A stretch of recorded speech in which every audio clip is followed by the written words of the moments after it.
আমি আল্লাহর কসম করে বলতে পারি যে ৯৫% লোকের নামাজ ভেঙে যায় এই সমস্ত মারাত্মক লেভেলের ভুল করার কারণে।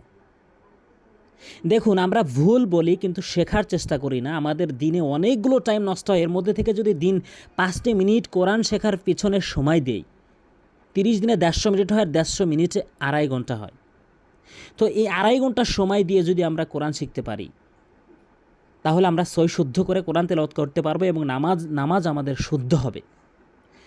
অবশ্যই পরবর্তী ভিডিওগুলো পাওয়ার জন্য কিন্তু সাবস্ক্রাইব অবশ্যই করবেন আর লাইক করবেন, যাতে করে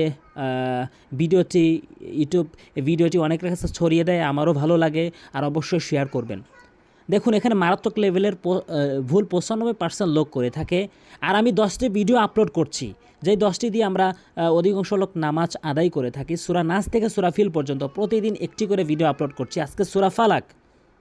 অবশ্যই একটু লাইক দিবেন, আর না বুঝলে কিন্তু অবশ্যই কমেন্টস করবেন। আর এখানে সরাসরি কোরআন শিখতে কল করুন, আমি নাম্বার দিয়েছি, সে লাস্টে ৭৩ নাম দিয়েছি। তো অবশ্যই কল করবেন আর হোয়াটসঅ্যাপে অ্যাড হবেন, আমি আপনাদের কোরআন শিখাবো ইনশাআল্লাহ। এখানে দেখুন, এখানে কুল, অধিকাংশ লোক কী বলে কুল, যার ভুল অর্থ দাঁড়ায় হে রাসূল আপনি খান, কুল মানে খাওয়া। আর যদি কুল বলেন হে রাসূল আপনি বলুন, তাহলে এখানে সঠিকভাবে উচ্চারণ করতে হবে কুল উল। এভাবেই বারবার প্র্যাকটিস করুন। উল আউ, এখানে কিন্তু কখনোই আউ বলতে পারবেন না, যার ভুল অর্থে নামাজ ভেঙে যাবে। এখানে আউ চাপ দিয়ে আমার সাথে প্র্যাকটিস করুন। আউ উল আউ জু, এখানে অধিকাংশ লোক জু বলতে হবে রু জিব্বার আগা থেকে। উল আউ জু।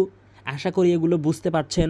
বিরব্বিল ফালাক, এখানে অধিকাংশ লোক ফালাক বলে, ফালাক এটা কি, এটা ভুল। এখানে বলতে হবে ফাল্লাক, এখানে কিন্তু সাউন্ড হবে ফাল্লাক, এরকম সাউন্ড হবে। এটি কলকলা সাউন্ড, কলকলার পরিচয় রয়েছে এবং সবগুলো পরিচয় বলা ওইভাবে সম্ভব নয়, তবে যেগুলা না হলেই নয় এগুলো আমাকে বলতেই হবে। কলকলার হরফ 5টি, কফ ত বা জিম দাল। আবারও বলছি, কফ ত বা জিম দাল। এই 5টি হরফের উপরে যখন আপনি সাকিন দেখবেন, তখন কিন্তু পূর্বের হরফ দিয়ে ধাক্কা দিয়ে পড়বেন।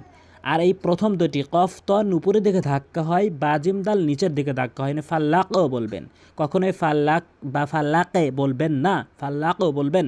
আশা করি বুঝতে পেরেছেন। দেখুন, আমাদের একটি আয়াতে 3টি ভুল হয়েছে। এভাবে ভুল করে নামাজ পড়লে নামাজ ভেঙে যাবে। এরপরে মিং শাররি, এখানে অধিকাংশ লোক মিন শাররি বলি, কিন্তু এখানে আর রয়েছে কি মিং শাররি, এখানে কিন্তু অবশ্যই গুণনা করতে হবে।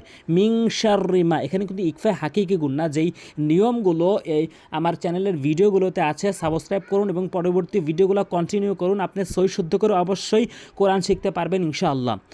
মিং গুণনা করবেন, শাররি মা একালিফ টানবেন, খল্লাক, কিন্তু এটা কখনোই খলাক বলবেন না, খল্লাকও বলতে হবে, যেখানে যেই নিয়মটি বলেছি। আশা করি বুঝতে পেরেছেন এইগুলো। এরপর ওয়ামিং, এখানেও কিন্তু অধিকাংশ লোক অমিন বলে, এখানে ওয়ামিং বলতে হবে।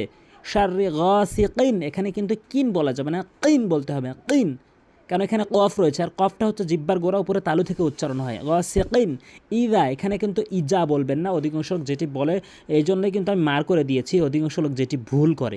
ইদা বলবেন। ওয়াকবে, এখানে অধিকাংশ লোক ওয়াকব বলে, ওয়াকবে বলতে হবে, কেননা কলকলার 5টির মধ্যে বা রয়েছে, আর বাটি হচ্ছে নিচের দিকে সাউন্ড, কলকলা ধাক্কা দিয়ে পড়তে হবে, ওয়াকবে। এরপর ওয়ামিং শাররিন, এখানে কিন্তু গুণনা অবশ্যই করবেন। ওয়ামিং শাররিন নাফাসা, এই ফা সা একালিফ করে টানবেন। খারাজে কোরআনের যেখানেই দেখবেন একালিফ করে কিন্তু আপনাকে টানতে হবে। এরপর আরেকটা বিষয় হচ্ছে হরকত, এক জবর এক জের এক পেট যেখানে দেখবেন সেখানে কিন্তু দ্রুত পড়বেন। ফিল উকাদে, এখানে কি উকদ না উকাদে না উকদ, উকদে একটা, উকদও একটা, উকদ একটা, এখানে উকদে বলতে হবে, নিচের দিকে সাউন্ড। এরপর ওয়ামিং শাররি হাসিদিন, এখানে কিন্তু হাসিদিন বলা যাবে না, হাসিদিন বলতে হবে, হাসিদিন, এখানে বড় হা রয়েছে। ইদা হাসাদে, এখানে ইজা বলবেন না, ইদা হাসাদে বলবেন, হাসাদও বলবেন না, হাসাদে বলবেন। তো এইভাবে যদি আপনি মুখস্থ করে ফেলেন এবং নিয়ম কানুনগুলো যদি বুঝতে পারেন, তাহলে অবশ্যই সই শুদ্ধ করে আপনি কোরআন শিখতে পারবেন। আপনি জাস্ট যদি 30টি ভিডিও দেখেন, 30টি ভিডিও যদি আপনি দেখতে পারেন, আপনি কোরআন সই শুদ্ধ করে শিখতে পারবেন ইনশাআল্লাহ। অবশ্যই ভিডিওতে লাইক দিবেন আর সাবস্ক্রাইব করুন পরবর্তী ভিডিও পাওয়ার জন্য। লাইক দিবেন, এটা আমার ভালো লাগে। আজ এ পর্যন্ত, আসসালামু আলাইকুম ওয়া রাহমাতুল্লাহ।